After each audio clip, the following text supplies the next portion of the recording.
ആദരണീയനായ റമ്പാച്ചൻ, ഗോസ്ബൽ ടീമിലെ വൈദിക സഹോദരങ്ങളെ, കർത്താവിനാൽ അനുഗ്രഹിക്കപ്പെട്ടവരെ, ഏതാനും ദിവസങ്ങൾ കൂടെ കഴിയുമ്പോഴേക്കും 2015 നമ്മളോട് വിട പറഞ്ഞ് 2016 നാം പ്രവേശിക്കുകയാണ്. കഴിഞ്ഞ വർഷം ഈ സമയം വളരെ സജീവരായി നിന്ന പലരും മണ്ണോട് മണ്ണ് ചേർന്ന് ഈ ലോകം വിട്ട് കടന്നുപോയി. അടുത്ത വർഷം നമ്മളിൽ എത്ര പേരുണ്ടാകും എന്ന് നമുക്കാർക്കും നിശ്ചയമില്ലാത്ത അനിശ്ചിതത്തിൻ്റെതായ ഒരവസ്ഥയിൽ നാം ജീവിക്കുമ്പോൾ യേശുക്രിസ്തുവിനോട് ചേർന്ന് പുതിയ വർഷത്തിലേക്ക് പ്രവേശിക്കുവാൻ, ആ കരങ്ങളിൽ നമ്മളെ തന്നെ സമ്പൂർണമായി സമർപ്പിക്കുവാൻ, പുതിയ തീരുമാനങ്ങളും പുതിയ ദർശനങ്ങളുമായി മുന്നോട്ട് പോകുവാൻ നമുക്കേവർക്കും ഇടയാകട്ടെ എന്ന് പ്രാർത്ഥിച്ചുകൊണ്ട് ഏവർക്കും വളരെ അനുഗ്രഹ സമ്പൂർണമായ നവവത്സരത്തിന്റെ എല്ലാ നന്മകളും നേരുകയാണ്. ശുദ്ധമുള്ള യോഹന്നാൻ എഴുതിയ സുവിശേഷം 2-ാം അധ്യായം എന്ന് കേൾക്കുമ്പോൾ തന്നെ നമുക്കറിയാം, യോഹന്നാൻ എഴുതിയ സുവിശേഷം 2-ാം അധ്യായം, അതിൽ പറയുന്നതായ സംഭവം 3-ാം നാൾ ഗലീലായിലെ കാനായിൽ ഒരു കല്യാണം ഉണ്ടായി. യേശുവിന്റെ അമ്മ അവിടെ ഉണ്ടായിരുന്നു. വിവാഹം ദൈവത്താൽ നിശ്ചയിക്കപ്പെട്ടതും ദൈവത്താൽ തെരഞ്ഞെടുക്കപ്പെട്ടവർ തമ്മിൽ ദൈവവിളിക്കനുസൃതമായി അവർ കുടുംബ ജീവിതത്തിലേക്ക് പ്രവേശിക്കുന്നതുമായ പ്രത്യേകമായ അനുഭവമാണ്. യേശുക്രിസ്തുവിനെ ക്ഷണിച്ചതായ ഒരു വിവാഹത്തിന്റെ ശുശ്രൂഷയാണ് കാനായിലെ കല്യാണം. ഈ സംഭവത്തിലൂടെ യോഹന്നാന്റെ സുവിശേഷം 2-ാം അധ്യായത്തിൽ നാം വായിച്ചു കേൾക്കുന്നത്. കർത്താവിനെ ഒരു വിവാഹത്തിന് ക്ഷണിച്ചിരുന്നു. വിവാഹം എന്ന് പറയുന്നത് പലപ്പോഴും ആർഭാടത്തിന്റെയും ആനന്ദത്തിന്റെയും ആഘോഷത്തിൻ്റെതുമായ അവസരങ്ങളാക്കി മാറ്റിക്കൊണ്ട് അതിൽ ഉൾക്കൊള്ളുന്നതായ അന്തസത്ത, വിശുദ്ധ കൂദാശയുടെ പ്രാർത്ഥനകളോ അതിൻ്റെതായ അർത്ഥതലങ്ങളോ ചിന്തിക്കാതെ വെറും ആഘോഷങ്ങളായി മാറ്റിക്കൊണ്ടിരിക്കുന്നതായ ആധുനിക കാലം, വർദ്ധിതമായ സാമ്പത്തികമായ അനുഭവങ്ങൾ, സാമ്പത്തിക നേട്ടങ്ങൾ, സാമ്പത്തികമായിരിക്കുന്ന പ്രകടനങ്ങൾ കാണിക്കുവാനുള്ള സാഹചര്യങ്ങളായി ആധുനിക കാലത്ത് പല വിവാഹ കൂദാശകളും അധപ്പതിച്ചു പോകുമ്പോൾ, യേശുവിനെ വിവാഹ കൂദാശയിൽ നിന്ന് മാറ്റി നിർത്തുന്നതായ പല അനുഭവങ്ങളും ഉണ്ടാകുമ്പോൾ, കുടുംബ കോടതികൾ ഉൾപ്പെടെ ധാരാളം ഡൈവോഴ്സ് കേസുകൾ ആധുനിക കാലത്ത് വർദ്ധിതമായ തരത്തിൽ ആധുനിക കാലത്ത് ഉണ്ടാകുന്നുണ്ട് എന്നുള്ളത് നാം പ്രത്യേകമായി ഓർത്തിരിക്കേണ്ടതായ ഒരു സംഗതിയാണ്. എന്താണ് ശരിയായ വിവാഹ ജീവിതം? വിവാഹ ജീവിതം എങ്ങനെ കൂടുതൽ അനുഗ്രഹ സമ്പൂർണമാക്കാം എന്നുള്ളതിനെ സംബന്ധിച്ച് കാന ചില പാഠങ്ങൾ നമ്മളെ പഠിപ്പിക്കുന്നുണ്ട്. വിവാഹ ജീവിതത്തിൽ പരസ്പരം ക്ഷമയോടും സഹനശക്തിയോടും വിശ്വസ്തയോടും കൂടെ കുടുംബ ജീവിതം നയിക്കേണ്ടത് ഏറ്റവും ആവശ്യമായിരിക്കുന്നതായ ഒരു സംഗതിയാണ്.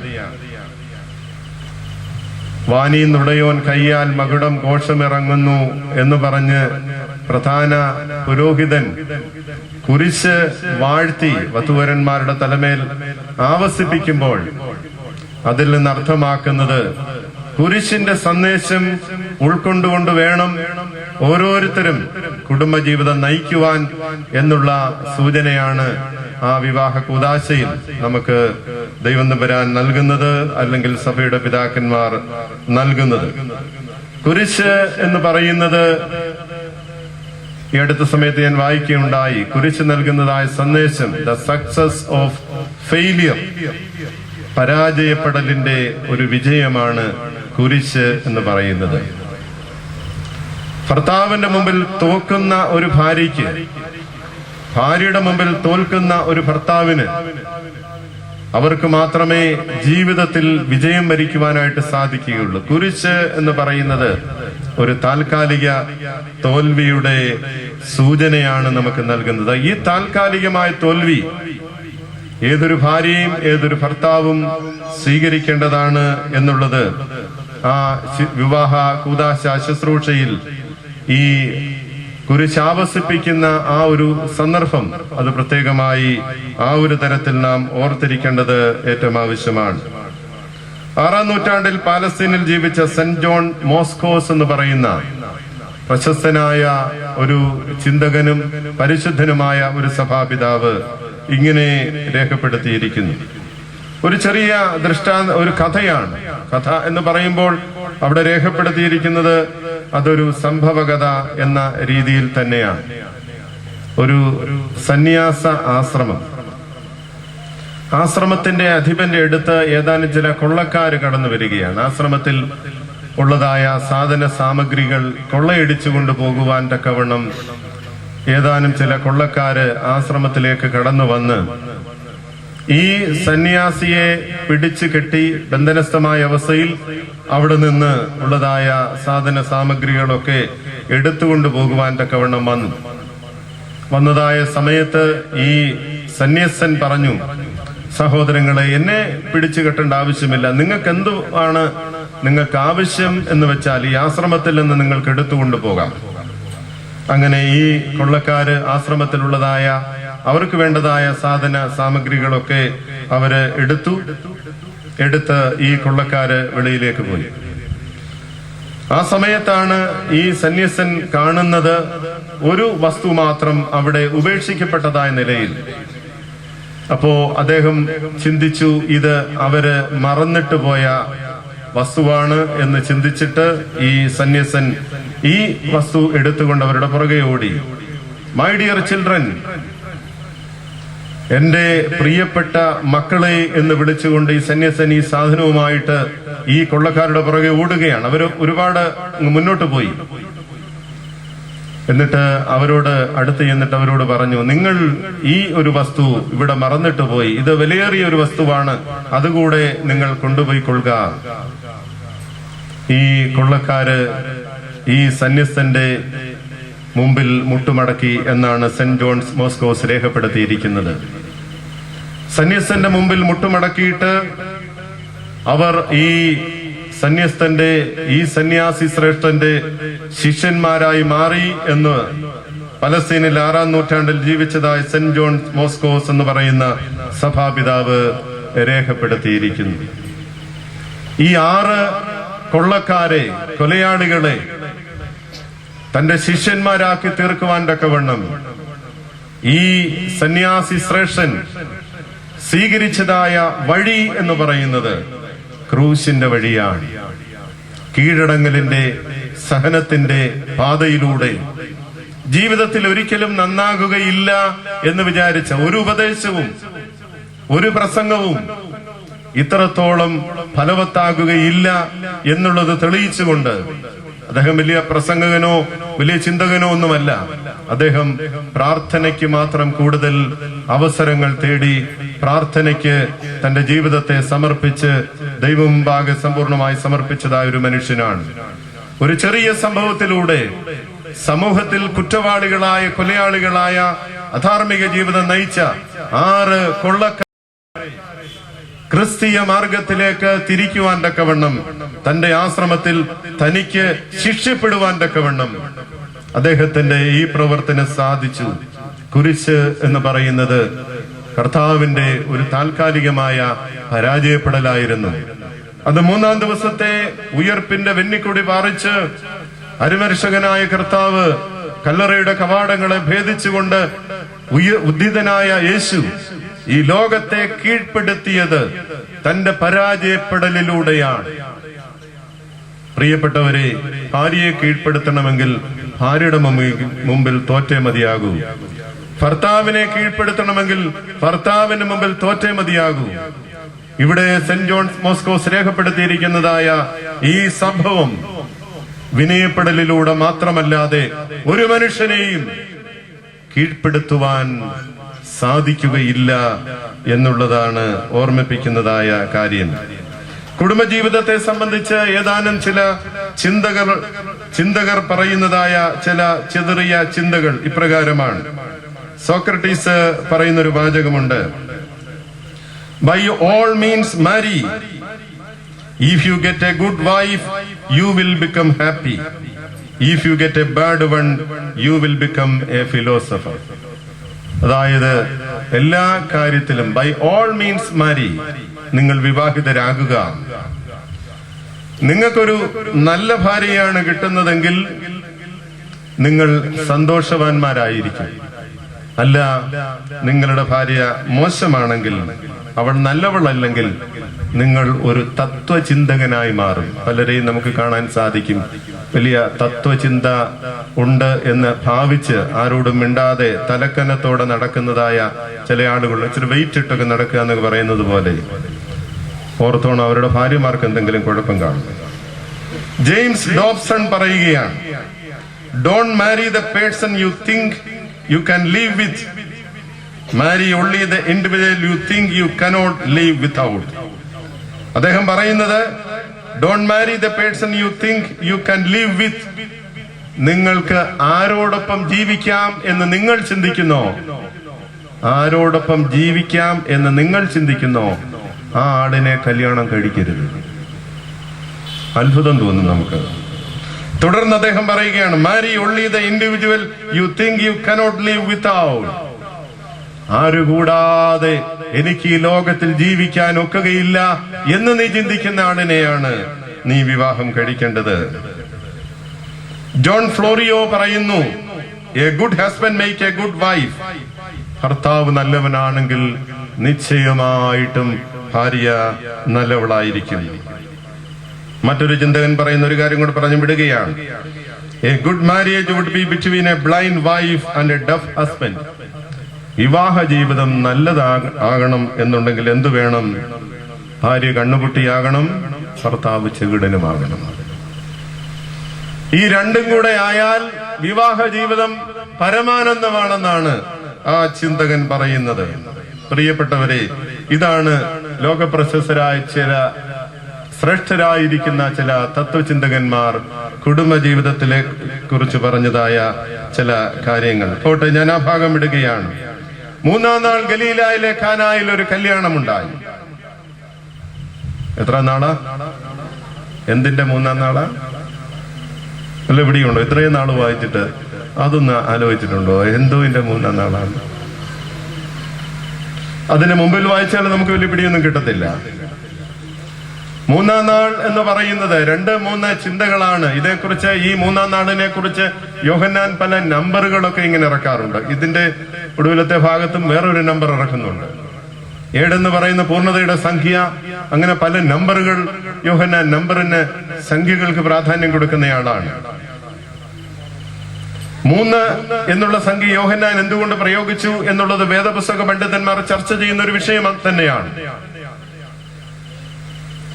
3 തരത്തിൽ നമുക്കതിനെ കാണുവാനായിട്ട് സാധിക്കും. ഒന്നാമത്, യഹൂദ വിവാഹ ശുശ്രൂഷ 7 ദിവസത്തെ ഒരു പരിപാടിയാണ്. 7 ദിവസത്തെ നീണ്ടു നിൽക്കുന്നത് അതായ ശുശ്രൂഷയാണ് യഹൂദ സംസ്കാരത്തിലെ വിവാഹം. അതിന്റെ 3-ാം നാളാകാം, അല്ലെങ്കിൽ ശാബത്തിന് ശേഷമുള്ള 3-ാം നാളാകാം. ചില ഉയർന്നു ചിന്തിക്കുന്ന ചില വേദപുസ്തക പണ്ഡിതന്മാർ മറ്റൊരു തരത്തിൽ ഈ 3-ാം നാൾ എന്ന സംഖ്യയെ വ്യാഖ്യാനിക്കുന്നുണ്ട്. അവരിച്ചിരി ദൈവശാസ്ത്രപരമായി ചിന്തിക്കുന്നവർ പറയുന്നു, ഈ സംഭവം നടക്കുന്നത്, ഈ വേദഭാഗം വായിക്കുന്നത് എന്നാണെന്നറിയാമോ? ഏവെങ്കിലും വായിക്കുന്നത് വലിയ നോമ്പ് ആരംഭിക്കുന്നതായ പേത്രത്ത ഞായറാഴ്ച വായിക്കുന്ന ഏവെങ്കിലും ഭാഗമാണിത്. ഇത് വലിയ നോമ്പിന്റെ തുടക്കത്തിൽ വായിക്കുന്നതാണ്. 50 ദിവസം നീണ്ടു നിൽക്കുന്നതായ വലിയ നോമ്പിന്റെ പ്രാരംഭത്തിൽ നാം വായിക്കുന്നതാണ്. 40 നോമ്പ് പൂർത്തിയായി 50ലേക്ക് പ്രവേശിക്കുമ്പോൾ കർത്താവിന്റെ പുനരുത്ഥാനം, അവിടെയും ഒരു 3-ാം നാൾ ഉണ്ട്. 50 ദിവസത്തിന്റെ പ്രാരംഭത്തിലുള്ള 3-ാം നാൾ 50 ദിവസത്തിന്റെ അവസാനത്തിലുള്ള 3-ാം നാൾ തമ്മിൽ ബന്ധിപ്പിച്ചുകൊണ്ട് ചില വേദപുസ്തക പണ്ഡിതന്മാർ പറയുന്നു, പുനരുത്ഥാനത്തിന്റെ 3-ാം നാൾ പോലെ തന്നെ പരസ്യ ശുശ്രൂഷയിലേക്കുള്ള ഒരു പുത്തൻ ഉയർത്തെഴുന്നേൽപ്പായി ഈ 3-ാം നാളിനെ കാണിക്കുന്നതിന് വേണ്ടിയാണ് യോഹന്നാൻ ഇവിടെ 3-ാം നാൾ എന്ന പദം പ്രയോഗിക്കുന്നത് എന്ന്.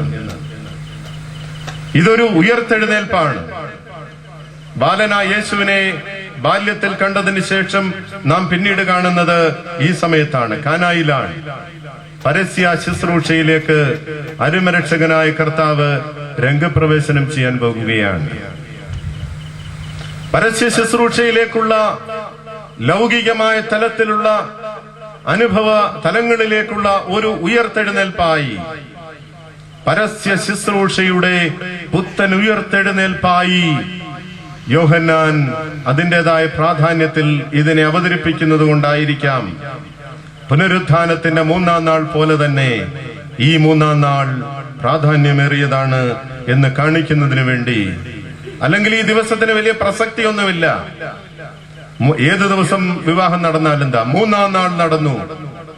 പരസ്യ ശുശ്രൂഷയുടെ ഉയർത്തെഴുന്നേൽപ്പ് ഇവിടെ യോഹന്നാൻ ഈ സംഖ്യയിലൂടെ വരച്ചു കാട്ടുകയാണ് എന്ന് ചില ചിന്തകന്മാർ പറയുന്നു. ഗലീലായിലെ കാനായിലാണ് ആ വിവാഹം നടന്നത്. നമ്മുടെ കർത്താവ് പ്രധാന കാർമ്മികനായി നടത്തപ്പെട്ടതായ ഒരു വിവാഹ കൂദാശ, നമ്മുടെ കർത്താവിനെ ക്ഷണിച്ചതായ ഒരു വിവാഹം. ആധുനിക കാലത്ത് ചില വിവാഹ മേളകളും വിവാഹ മാമാങ്കങ്ങളും ഒക്കെ കണ്ടാല് എത്രത്തോളം യേശുവിന്, ശിഷ്യന്മാർക്ക്, ദൈവമാതാവിന് ഇന്നത്തെ വിവാഹ കൂദാശയിൽ പ്രാധാന്യം കൊടുക്കുന്നുണ്ട് എന്ന് നാം ആത്മശോധന ചെയ്യേണ്ടതാണ്. ഇന്നൊരു വിവാഹ കൂദാശയിൽ സംബന്ധിച്ചു, മുടികൾ മുടഞ്ഞവ നിരനിരയായി, കൊടകൾ നിരന്നവ നിരനിരയായി. ഞാൻ പറഞ്ഞു, കൊടയൊന്ന് മാറ്റിവെക്ക്, ചെറുക്കനെ പെണ്ണെ ഒന്ന് കാണണ്ടായോ എനിക്ക്. പ്രിയപ്പെട്ടവരെ, യേശുവിനെ മാറ്റി നിർത്തുന്ന വിവാഹ മാമാങ്കങ്ങൾ, യേശുവിനെ ക്ഷണിച്ചുകൊണ്ട് തന്നെ ആധുനിക കുടുംബജീവിതങ്ങൾ തുടങ്ങേണ്ടത്, കുടുംബജീവിതത്തിന്റെ തുടക്കം കുറിക്കേണ്ടത് ഏറ്റവും ആവശ്യമായ സംഗതിയാണ്. യേശുവിന്റെ അമ്മ അവിടെ ഉണ്ടായിരുന്നു. യേശു ഉണ്ടെന്നുള്ളത് പിന്നീടാണ് പറയുന്നത്. ആദ്യമേ യോഹന്നാൻ അമ്മ കഴിഞ്ഞിട്ടാണ് മകൻ. അമ്മ യേശുവിങ്കിലേക്കുള്ള വഴിയാണ്. അതുകൊണ്ട് യോഹന്നാൻ യേശുവിന്റെ അമ്മയുടെ കാര്യമാണ് അവിടെ ആദ്യം പറയുന്നത്. യേശുവിന്റെ അമ്മ അവിടെ ഉണ്ടായിരുന്നു. യേശുവിനെയും ശിഷ്യന്മാരെയും കല്യാണത്തിന് ക്ഷണിച്ചിരുന്നു. പ്രിയപ്പെട്ടവരെ, കുടുംബജീവിതം പരിപാവനമാണ്. അത് അനുഗ്രഹ സമ്പൂർണമായി മുന്നോട്ട് പോകണമെന്നുണ്ടെങ്കിൽ വിവാഹ കൂദാശയിൽ നാം ശ്രദ്ധിക്കേണ്ടത് ഏറ്റവും ആവശ്യമായ സംഗതിയാണ്. കഴിഞ്ഞിടെ ഒരിടത്തൊരു കല്യാണത്തിന് പോയി. വധുവിനെയും വരനെയും സ്വീകരിക്കാൻ നെറ്റിപ്പട്ടം കെട്ടിയ ഗജവീരന്മാര് 7 എണ്ണം വീതം 2 വശത്തായിട്ട് നിൽക്കുകയാണ്. ശിങ്കാരിമേളവും വാദ്യമേളങ്ങളും കേരളത്തിൽ കിട്ടാവുന്ന മുഴുവൻ മേളങ്ങളുമാണ് വധുവരന്മാരെ ദേവാലയത്തിലേക്ക് സ്വാഗതം ചെയ്തത്. അത് കഴിഞ്ഞിട്ട് വീണ്ടും ശിങ്കാരിമേളവും വാദ്യഘോഷങ്ങളും മേളങ്ങളുമെല്ലാം. വാസ്തവത്തിൽ ഈ മേളങ്ങളെല്ലാം അവരുടെ വിവാഹ വിമോചനത്തിന്റെ കേളികൊട്ടായിരുന്നു എന്നുള്ളത് 3 മാസങ്ങൾക്ക് ശേഷം അവരുടെ കുടുംബജീവിതം ഡൈവോഴ്സായി എന്ന് കേട്ടതിപ്പോൾ എനിക്ക് തോന്നി, പള്ളിയുടെ മുറ്റത്ത് നടത്തിയതായ ഈ കോപ്രായങ്ങളും അശുദ്ധമാക്കുന്ന മ്ലേച്ഛത നിൽക്കരുതാത്ത സ്ഥലത്ത് നിന്നപ്പോൾ വായിക്കുന്നവൻ ചിന്തിച്ചു കൊള്ളട്ടെ. 3 മാസങ്ങൾക്ക് ശേഷം ആ വിവാഹം വിമോചിതമാകുന്നു എന്ന് കേട്ടപ്പോൾ എനിക്ക് തോന്നി, പള്ളിയുടെ മുറ്റത്ത് നടത്തപ്പെട്ട ഈ ശിങ്കാരിമേളം അവരുടെ വിവാഹത്തിന്റെ, ഡൈവോഴ്സിന്റെ പ്രാരംഭം കുറിച്ചൊരു കേളികൊട്ടായിരുന്നു. യേശുവിനെയും ശിഷ്യന്മാരെയും തള്ളിക്കളയുന്ന വിവാഹത്തിൻ്റെതായ മേളകൾ. പ്രിയപ്പെട്ടവരെ, യേശുവും ശിഷ്യന്മാരും നമ്മുടെ വിവാഹ കൂദാശകളിൽ ഉടനീളം ഉണ്ടാകേണ്ടത്, വിവാഹ ജീവിതത്തിൽ, കുടുംബ ജീവിതത്തിൽ ഉണ്ടാകേണ്ടത് ഏറ്റവും ആവശ്യമാണ്. ഇന്നത്തെ ഞാൻ സംബന്ധിച്ച വിവാഹ കൂദാശയിൽ ഒരു വൈദികൻ പ്രസംഗിച്ചപ്പോൾ പറഞ്ഞു, കുഞ്ഞുങ്ങളെ, നിങ്ങൾ രണ്ടുപേര് രണ്ടായിട്ടാണ് കയറി വന്നത്. നിങ്ങൾ ഈ വിവാഹ കൂദാശ കഴിഞ്ഞ് ഇറങ്ങിപ്പോകുമ്പോൾ 3 പേരാണ് പോകുന്നത്. നിങ്ങളുടെ മധ്യത്തിൽ ദൈവവും ഉണ്ടാകും.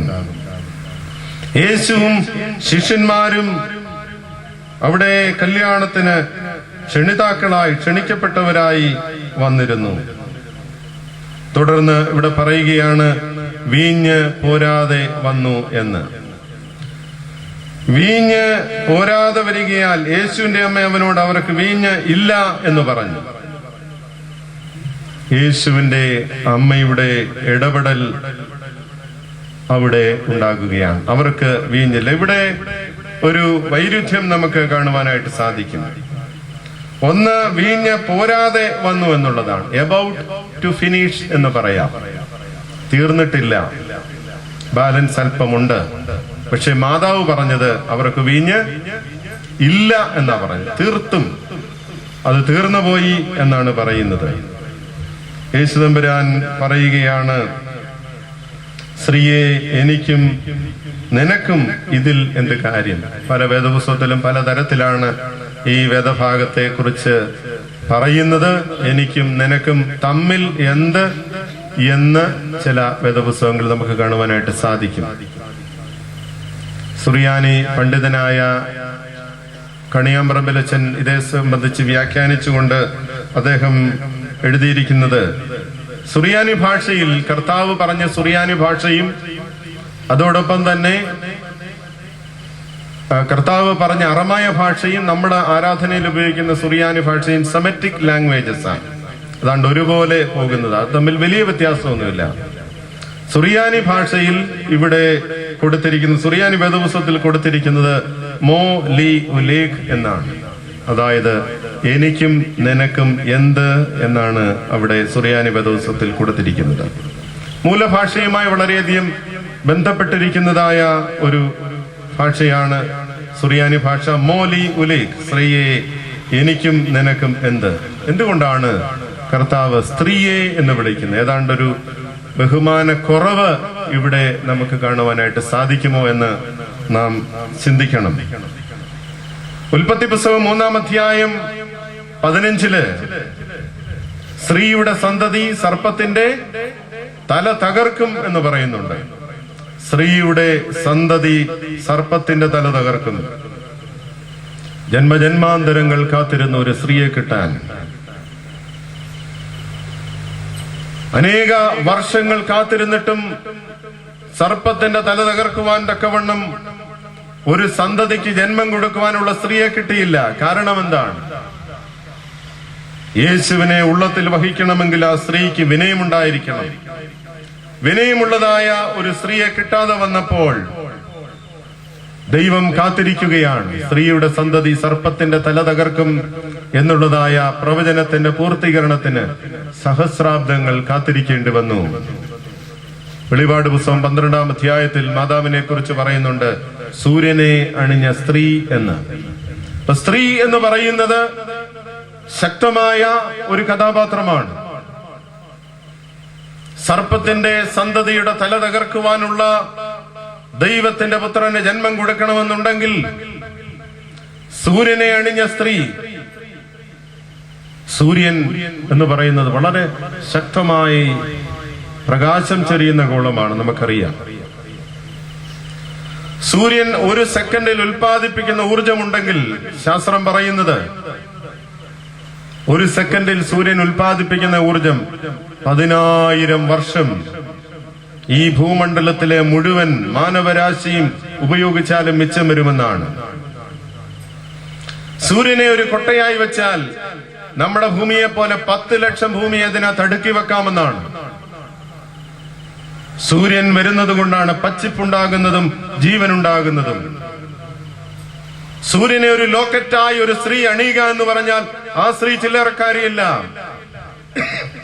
ഉൽപ്പത്തി 3:15 നൂറുകണക്കിന് വർഷങ്ങൾക്ക് മുമ്പ് പ്രവചിതമായ സ്ത്രീ, കർത്താവ് പറയുകയാണ്, സ്ത്രീയെ എനിക്കും നിനക്കും എന്ത്?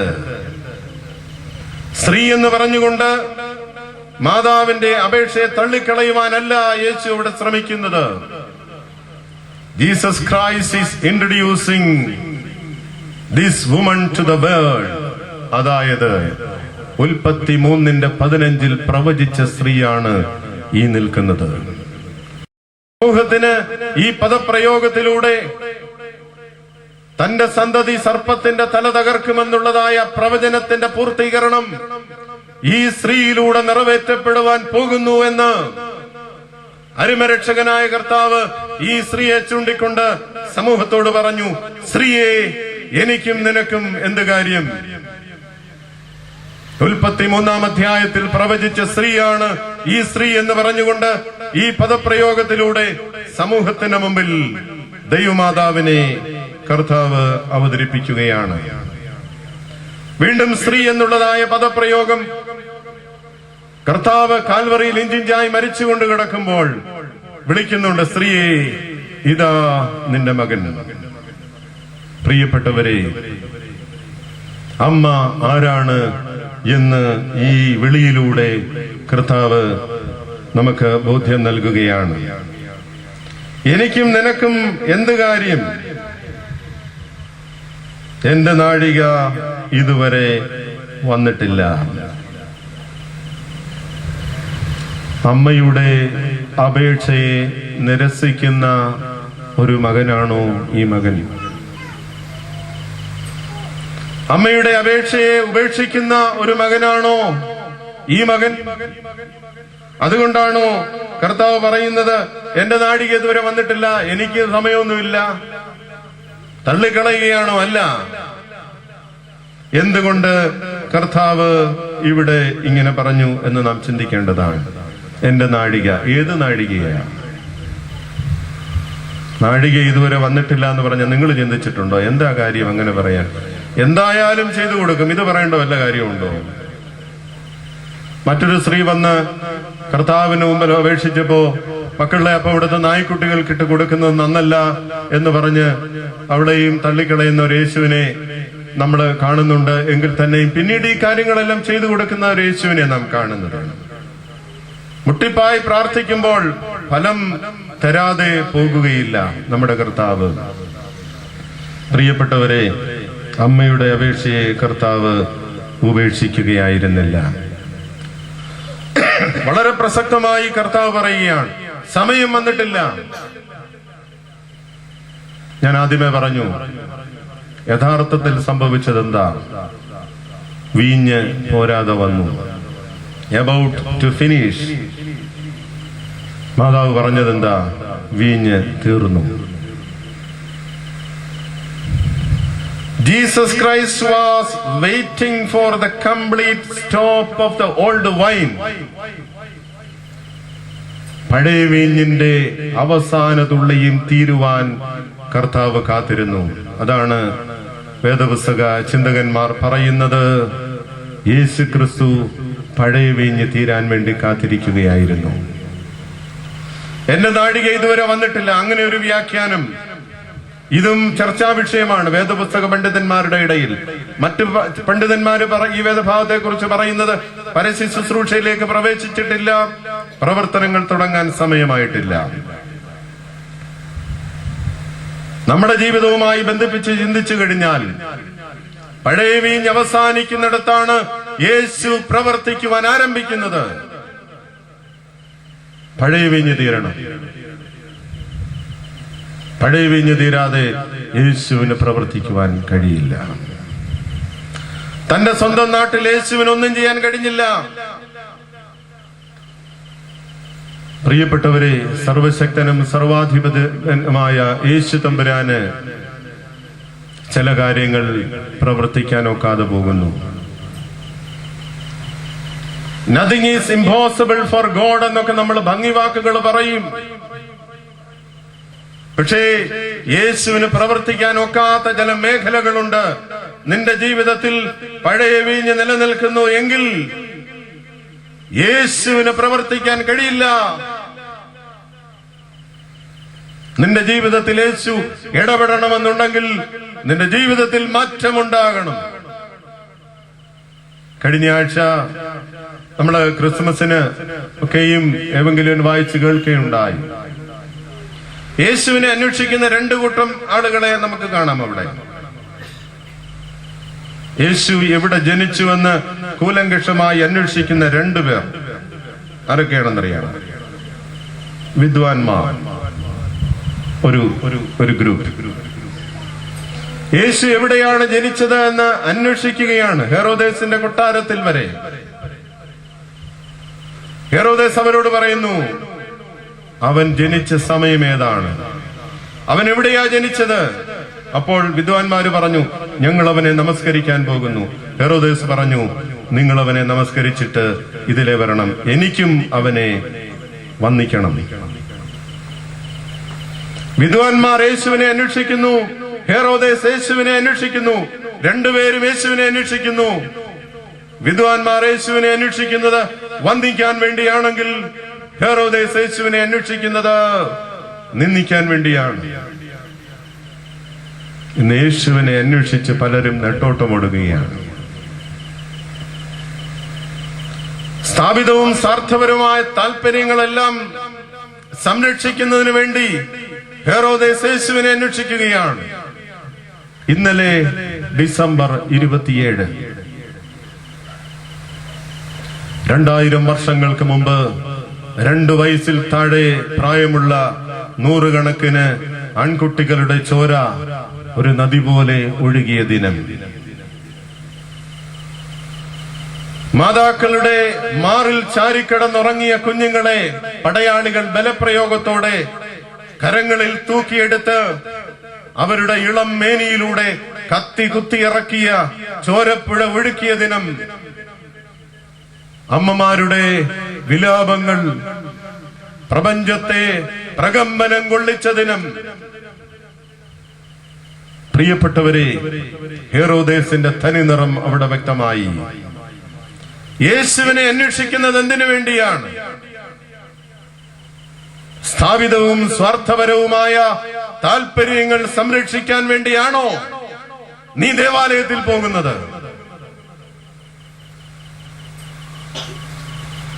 അതോ സമ്പൂർണ്ണം സമസ്ത അപരാധങ്ങൾ അവന്റെ പാദത്തിങ്കൽ സമർപ്പിച്ച് അവന്റെ മുമ്പിൽ കീഴടങ്ങാൻ വേണ്ടിയാണോ?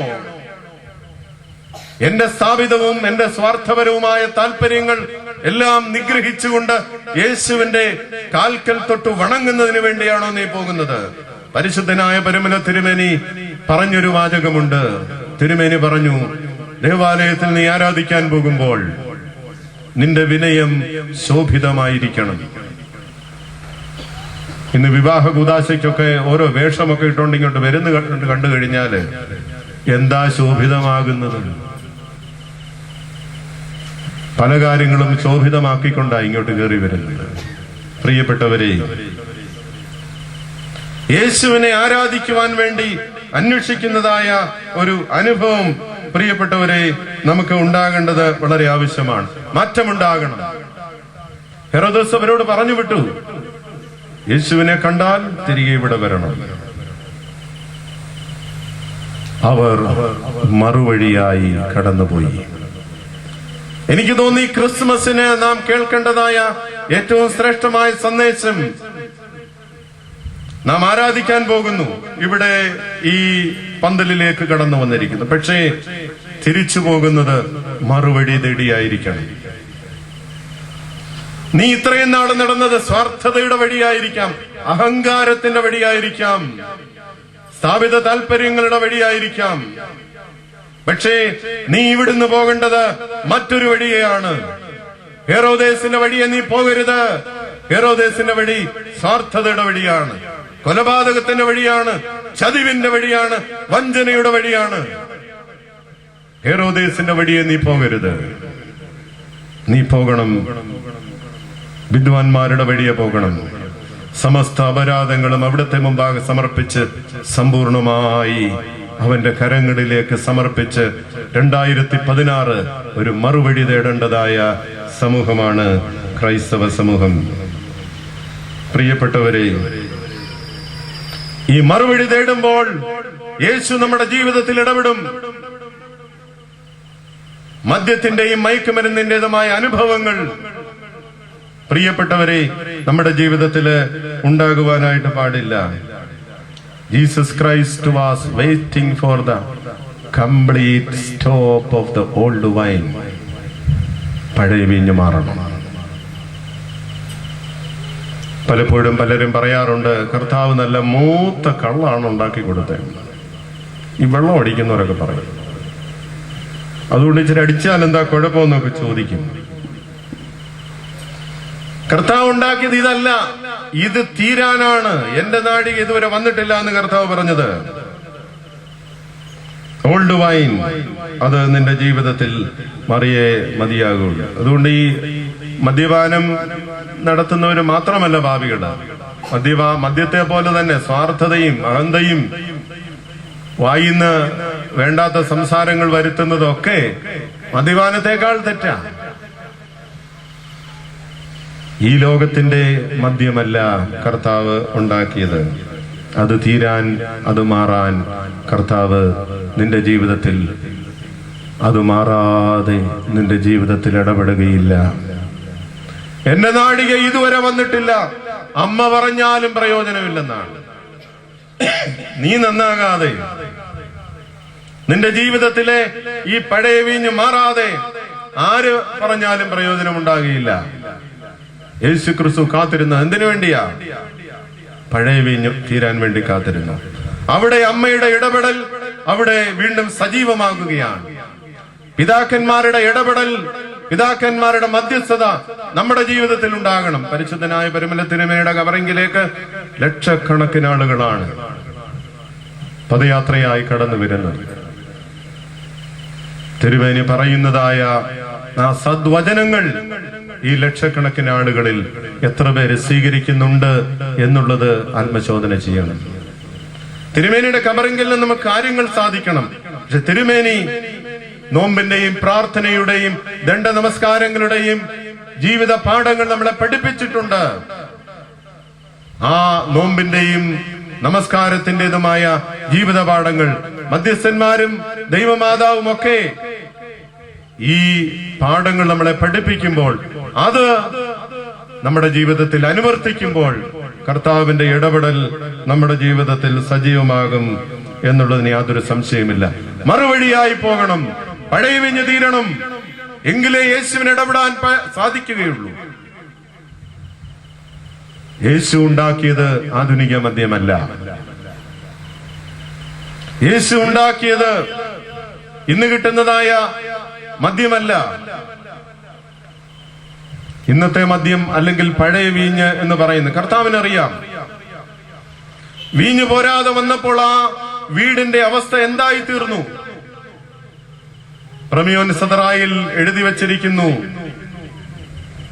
കാനാവിലെ കല്യാണത്തിന് വെള്ളം വീഞ്ഞാക്കിയ ആ സംഭവം നടന്നതായ ആ കാര്യത്തെക്കുറിച്ച് പ്രമിയോൻ സദറായിൽ പിതാക്കന്മാർ എഴുതി വച്ചിരിക്കുന്നു.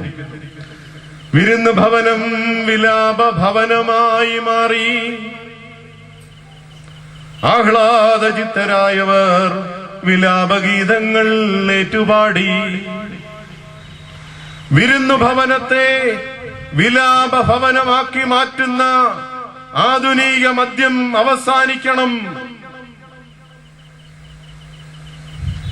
കുഞ്ഞുങ്ങളുടെ സന്തോഷം അവരുടെ കണ്ണുനീരിന്റെ അനുഭവത്തിലേക്ക് നയിക്കുന്ന ആധുനിക മദ്യം നിന്റെ ജീവിതത്തിൽ നിന്ന് മാറണം. സന്തോഷത്തെ ആധുനിക മദ്യം സന്താപമാക്കി മാറ്റുകയാണ്. അനേക വിധവമാരെ സൃഷ്ടിക്കുകയാണ്. മദ്യം പറയുകയാണ്, I have made millions of widows. വിധവമാരെ സൃഷ്ടിക്കുന്ന മദ്യമല്ല യേശു ഉണ്ടാക്കിയത്.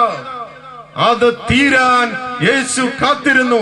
അത് തീർന്നെങ്കിൽ മാത്രമേ യേശുവിന് നിന്റെ ജീവിതത്തിൽ ഇടപെടാനൊക്കുകയുള്ളൂ. സന്തോഷത്തോടെ കഴിഞ്ഞിരുന്ന അനേക കുടുംബങ്ങളിൽ സ്ത്രീകളുടെ തോരാത്ത കണ്ണുനീരിനെ പ്രദാനം ചെയ്യുന്ന മദ്യമല്ല യേശു ഉണ്ടാക്കിയത്. അത് അവസാനിക്കണം. അത് അവസാനിക്കാതെ യേശുവിന് പ്രവർത്തിക്കാൻ ഒക്കുകയില്ല. എന്റെ നാഴിക ഇതുവരെ വന്നിട്ടില്ല. രൂപാന്തരമുണ്ടാകണം, മനസാന്തരമുണ്ടാകണം. യേശുവിനെ ആരാധിച്ചിട്ട് നീ മടങ്ങിപ്പോകുമ്പോൾ നിന്റെ പഴയ വഴി നീ എടുക്കരുത്. നിന്റെ പഴയ സ്വഭാവം എടുക്കരുത്.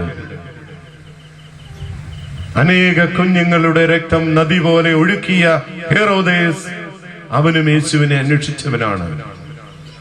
എനിക്കും അവനെ വന്ദിക്കണം എന്നാണ് അവൻ പറഞ്ഞത്. എന്തിനു വേണ്ടിയാണ്? നിഗ്രഹിക്കാൻ വേണ്ടിയാണ്. പ്രിയപ്പെട്ടവരെ, ക്രിസ്മസിന് യേശുവിന്റെ ജനനമാണോ മരണമാണോ നടക്കുന്നത്? മദ്യം വിറ്റതിന്റെ കണക്ക് ഇപ്പോ ഹൈഡ് ചെയ്യണമെന്നാണ് സർക്കാർ പറഞ്ഞിരിക്കുന്നത്. കണക്കൊന്നും പ്രസിദ്ധീകരിക്കേണ്ടെന്ന് പറഞ്ഞിരിക്കുക. നേരത്തെ കണക്ക് വരുമായിരുന്നു. മദ്യം ഒരുപാട് വിറ്റഴിയുന്നതായ സമയമാണ് ക്രിസ്മസ്. ഈസ്റ്ററും അതുപോലെ തന്നെയാണ്. ഓണവും അതുപോലെ തന്നെയാണ്. മദ്യക്കുപ്പികളിൽ ഉണ്ണിയേശു കൊലപ്പെടുകയാണ്. രൂപാന്തരത്തിന്റെ അനുഭവത്തിൽ യേശു നമ്മുടെ ഉള്ളിൽ ജനിക്കട്ടെ. യേശു നമ്മുടെ ജീവിതത്തിൽ ഇടപെടുവാൻ തക്കവണ്ണം ഇടയാകട്ടെ. അനേക കുടുംബങ്ങളെ, വിരുന്ന് ഭവനങ്ങളെ വിലാപത്തിന്റെ വീടുകളാക്കി മാറ്റുന്ന ആധുനിക മദ്യത്തിന്റെ അന്ത്യം കുറിക്കുന്നിടത്ത് യേശു പ്രവർത്തിക്കുവാൻ ആരംഭിക്കും. അവന്റെ അമ്മ ശുശ്രൂഷക്കാരോട് അവൻ നിങ്ങളോട് എന്തെങ്കിലും കൽപ്പിച്ചാൽ അത് ചെയ്യുവീൻ എന്ന് പറഞ്ഞു. രണ്ടു തരത്തിൽ ഇവിടെ അനുസരണത്തിന് നാം വിധേയരാകണം. ഒന്ന്, അമ്മയുടെ വാക്കുകൾ അനുസരിക്കണം. ദൈവമാതാവിന്റെയും പരിശുദ്ധ പരിമല തിരുമേനി ഉൾപ്പെടെയുള്ള പിതാക്കന്മാരുടെയും വാക്കുകൾ നാം അനുസരിക്കണം. പരിശുദ്ധനായ പരിമല തിരുമേനി നോമ്പിന്റെയും നമസ്കാരത്തിന്റെയും കാര്യത്തിൽ എത്രമാത്രം മാതൃക നമുക്ക് കാട്ടി തന്നിട്ടുണ്ട്. അനുസരിക്കുന്നുണ്ടോ നാം? അതനുസരിക്കാതെ ആ മധ്യസ്ഥതയ്ക്ക് എന്താണ് പ്രയോജനം? ആ പരിശുദ്ധൻ പറയുന്ന വാക്കുകൾ ചവിട്ടി മെതിച്ചുകൊണ്ട് എന്ത് മധ്യസ്ഥതയാ നമുക്കുള്ളത്? ആ പരിശുദ്ധന്റെ ഒരു വാക്യമെങ്കിലും നാം അനുസരിക്കുന്നുണ്ടോ എന്ന് ആത്മശോധന ചെയ്യണം. എന്നിട്ട് വേണം ആ കബറിങ്കിൽ പോയി മുട്ടുമടക്കാൻ. പ്രിയപ്പെട്ടവരെ, വലിയ നോമ്പിൽ പോലും ചിക്കനും മട്ടനും വേണമെന്നാ പറയും. ദണ്ഡ നമസ്കാരവും അതിതീവ്രമായ നോമ്പിന്റെയും അനുഭവങ്ങൾ നമുക്ക് പഠിപ്പിച്ചു തന്ന പിതാക്കന്മാരുടെ പാരമ്പര്യങ്ങളെ നാം അനുസരിക്കണം. എങ്കിലേ യേശു നിന്റെ ജീവിതത്തിൽ ഇടപെടാൻ സാധിക്കുകയുള്ളൂ. ഇവിടെ രണ്ടു തരത്തിൽ അനുസരിക്കണം. ഒന്ന്, അമ്മയുടെ വാക്കുകൾ അനുസരിക്കണം. അമ്മ എന്താണ് പറഞ്ഞത്? അവൻ നിങ്ങളോട് എന്തെങ്കിലും കൽപ്പിച്ചാൽ അത് ചെയ്യുവീൻ.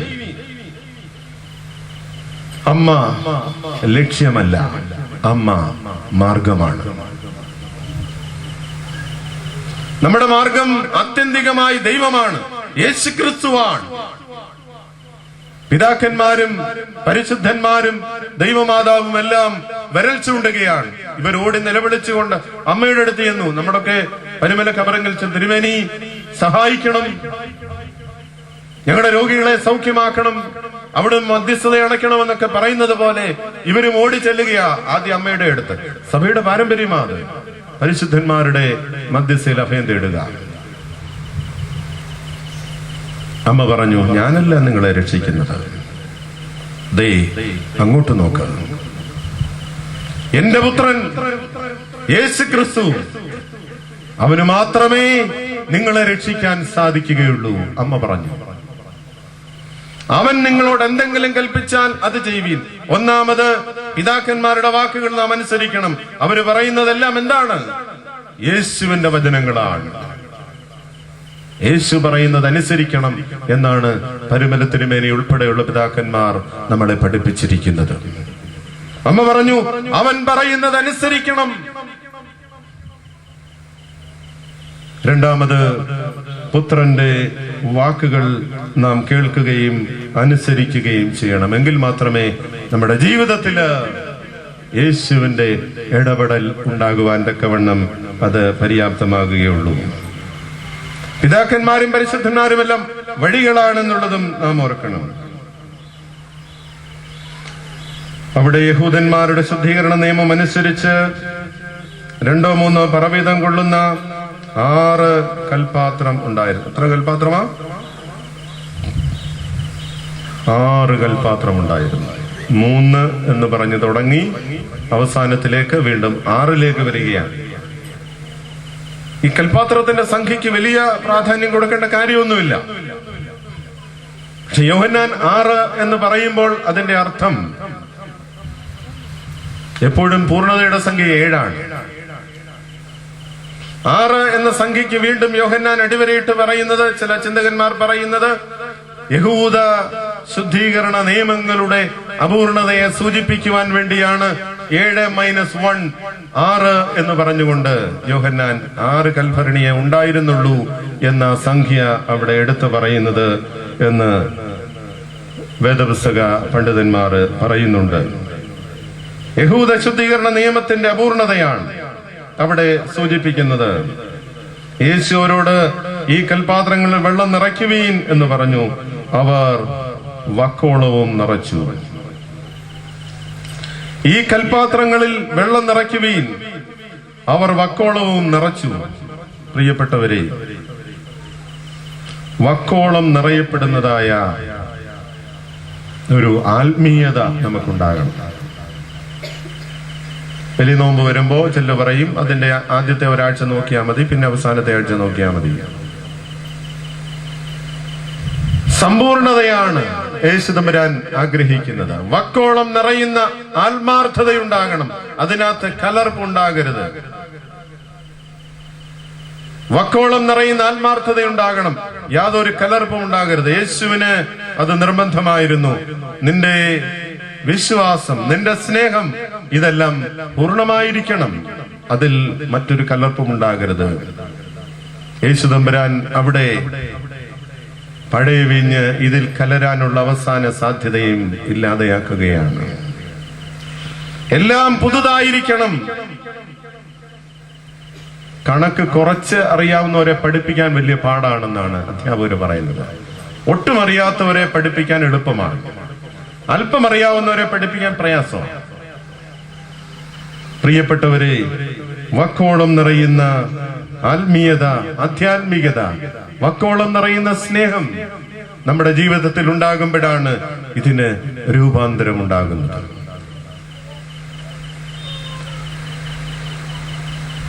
അവർ വക്കോളവും നിറച്ചു. ഇപ്പോൾ കോരി വിരുന്നുവാഴിക്ക് കൊണ്ടുപോയി കൊടുക്കുവീൻ എന്ന് അവൻ പറഞ്ഞു. അവർ കൊണ്ടുപോയി കൊടുത്തു. അതെവിടെ നിന്നെന്ന് 9ാമത്തെ വാക്യം ഒന്ന് വായിച്ചേ.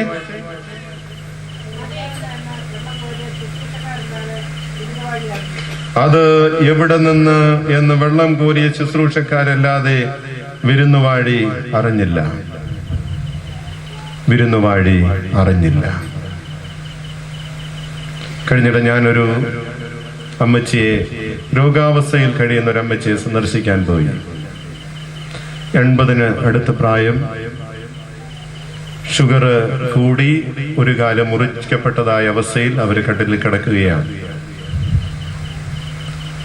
അപ്പൊ ഞാൻ ഒരു കസേര അവളുടെ ആ അമ്മച്ചിയുടെ അടുത്ത്, ആ തലക്കിലോട്ട് അടുത്തിട്ട് ഞാൻ അവിടെ ഇരുന്നു. എന്റെ കണ്ണുകളിലേക്ക് നോക്കി അമ്മച്ചിയുടെ കണ്ണുകൾ ഈറനണിയുന്നതും നിറഞ്ഞ് ഒഴുകുന്നതും ഞാൻ കണ്ടു. അപ്പൊ എനിക്കൊരു സാവകാശമുണ്ട് എന്ന് മനസ്സിലാക്കി അമ്മച്ചി എന്നോട് തന്റെ പൂർവകഥകൾ പറയുവാൻ തുടങ്ങി. അമ്മച്ചി എന്നോട് പറയുകയാണ്, അച്ഛാ, 4 പെൺമക്കളെ തന്നിട്ട് എന്റെ ഭർത്താവ് ഈ ലോകത്തോട് യാത്ര പറഞ്ഞു. ഈ പെൺകുഞ്ഞുങ്ങളെ എങ്ങനെ വളർത്തണം, എങ്ങനെ പഠിപ്പിക്കും, എങ്ങനെ അവരെ ഓരോ നിലകളിലാക്കും എന്നുള്ളതിനെ സംബന്ധിച്ച് എനിക്ക് വളരെ ആകുലതയുണ്ടായിരുന്നു.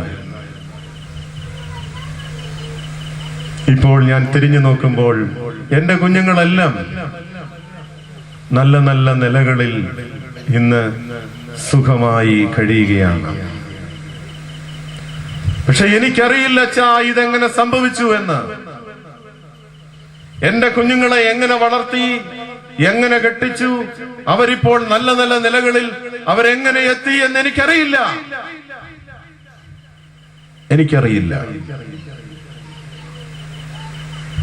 തന്റെ പ്രിയനോ അവൻ അത് ഉറക്കത്തിൽ കൊടുക്കുന്നു. വിരുന്നുവാഴി അറിഞ്ഞില്ല ഇതെവിടെ നിന്നാ വന്നതെന്ന്. നമ്മുടെ കഴിവോ നമ്മുടെ മിടുക്കോ ഒന്നുമല്ല, എല്ലാം അവസാനിക്കും. നിന്റെ ജീവിതത്തിൽ സന്തോഷത്തിന്റെ വീഞ്ഞ് തീർന്നു പോകുന്ന അവസരങ്ങൾ ഉണ്ടാകും. ജീവിതത്തിന്റെ നാൽക്കവലയിൽ, ജീവിതത്തിന്റെ പ്രതിസന്ധിയിൽ എങ്ങനെ മുന്നോട്ട് പോകണമെന്ന് പ്രയാസപ്പെട്ടു നിൽക്കുന്ന സന്ദർഭങ്ങളിൽ നിന്നെ വഴി കാണിച്ച് നിന്നെ നടത്തുവാൻ, നിന്നെ ഉള്ളം കരങ്ങളിൽ വഹിക്കുവാൻ ഒരു യേശു ജീവിക്കുന്നുവെന്നുള്ളത് നീ മറക്കരുത്. വീഞ്ഞു തീർന്നു പോയാൽ പ്രപഞ്ചത്തിന്റെ സൃഷ്ടാവ് നിന്നോട് കൂടെയുണ്ട്. നീ രോഗിയായി തീർന്നാൽ നിന്നെ സൗഖ്യമാക്കുന്ന ഒരു ദൈവം നിന്റെ കൂടെയുണ്ട്. നീ മറക്കരുത്. നിന്റെ ജീവിതത്തിലെ പ്രശ്നങ്ങളിൽ ഇടപെടാൻ ഒരു യേശു നിന്റെ കൂടെയുണ്ട് എന്ന് നീ മറക്കരുത്. ആ അമ്മച്ചി നിറകണ്ണുകളോടെ എന്നോട് പറഞ്ഞു തുടരുകയാണ്, എനിക്കറിയില്ല, ആരും സഹായിക്കാനില്ലാത്ത എന്റെ കുഞ്ഞുങ്ങൾ എങ്ങനെ ഈ നല്ല നിലയിലെത്തി എന്ന് എനിക്കറിയില്ല.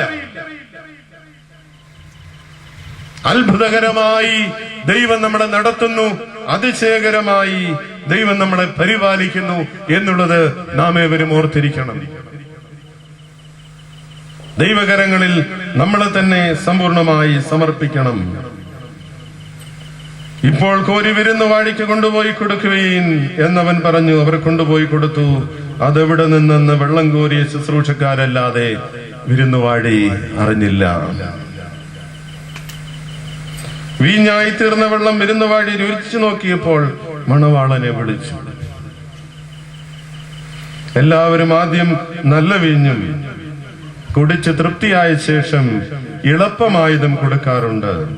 നീ നല്ല വീഞ്ഞ് ഇതുവരെയും സൂക്ഷിച്ചു വെച്ചുവല്ലോ. Jesus Christ created the good wine instead of the old wine. പഴയ വീഞ്ഞല്ല യേശു ഉണ്ടാക്കിയത്. തോരാത്ത കണ്ണുനീര് പ്രദാനം ചെയ്യുന്ന വീഞ്ഞല്ല യേശു ഉണ്ടാക്കിയത്. ലോകത്തിന്റെ വീഞ്ഞ് ദുരന്തങ്ങളെ കൊണ്ടുവരുന്നതാണ്. ലോകത്തിന്റെ വീഞ്ഞ് നിന്റെ സന്തോഷത്തെ സന്താപമാക്കി മാറ്റുന്നതാണ്. ലോകത്തിന്റെ വീഞ്ഞ് നിന്നെ ചതിക്കുന്നതാണ്, നിന്നെ വഞ്ചിക്കുന്നതാണ്.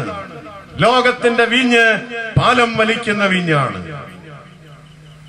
നീ ഉണ്ടാക്കിയ വീഞ്ഞ് നല്ല വീഞ്ഞാണ്.